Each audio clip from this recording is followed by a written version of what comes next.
Hello guys, তোমরা কেমন আছো? আশা করি ভালো আছো। আর আমিও ভালো আছি। তো চলে এসেছি নতুন একটা ভিডিও নিয়ে। আর দেখো, ঘুম থেকে উঠেই চলে এসেছি আর ভিডিও করা আরম্ভ করেছি। আর দেখো, রাতে যেরকম চুল বেঁধে ঘুমিয়েছিলাম সেরকমই আমার চুল বাঁধা আছে।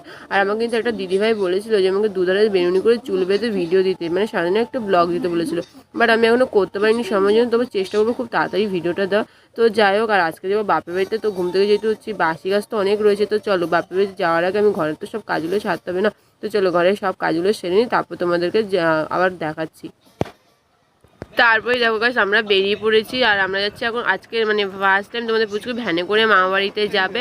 আর এদিকে দেখো, তোমাদের পুচকু আর গোপুসোনা কিন্তু আমি ঠিকঠাক বসতেই পারছি না, আমারও খুব কষ্ট ছিল বসতে। আর এখন যাবো তোমার দাদার কাছে, কারণ দাদা বলেছিল কাঁঠাল আর আম কিনে দেবে। তো চলো, তোমাদের দাদার কাছেই যাই। আর এই দেখো, আমার না এই ফার্স্ট টাইম ভ্যানে বসে না একটা কথা মনে হচ্ছিল আমার মামা বাড়ির কথা। মামা বাড়িতে যখন যেতাম না, এই ভ্যানে করে যেতাম, তখন 3 টাকা করে ভাড়া ছিল। তো যাই হোক, তারপরেই দেখো রাতবেলা ভিডিও করছিলাম, কারণ আর সারাদিনে ভিডিও করা হয়নি, কারণ ভিডিও ব্যস্ত ছিলাম খুব আর কি বলতে গেলে। মা ঘরে ছিল না তার জন্য। আর এদিকে দেখো, আমি যে কাঁঠাল এনেছিলাম না, কাঁঠালটা পুরোটাই বলতে গেলে ভালো পড়েনি। ওপরের দিকটা কিচ্ছু ছিল না, একটু কাঁঠাল ছিল না। তারপরে অনেকটা বের করার পর দেখেন একটু কাঁঠাল বেরিয়েছিল। আর কাঁঠালটা না একদমই মিষ্টি না, একদম বাজে। আমাদের হয়তো কাঁঠাল তেমন কেউ একটা পছন্দ না, বাবার জন্য এনেছিলাম, কারণ বাবাকে আমি খুব বলছিল আমাকে কাঁঠাল খাওয়াবি না, তার জন্য। কিন্তু দেখো, যার জন্য হচ্ছে সেই বাড়িতে নিয়ে সে না চলে গেছে ট্রলারে। আর কি বলবো বলো।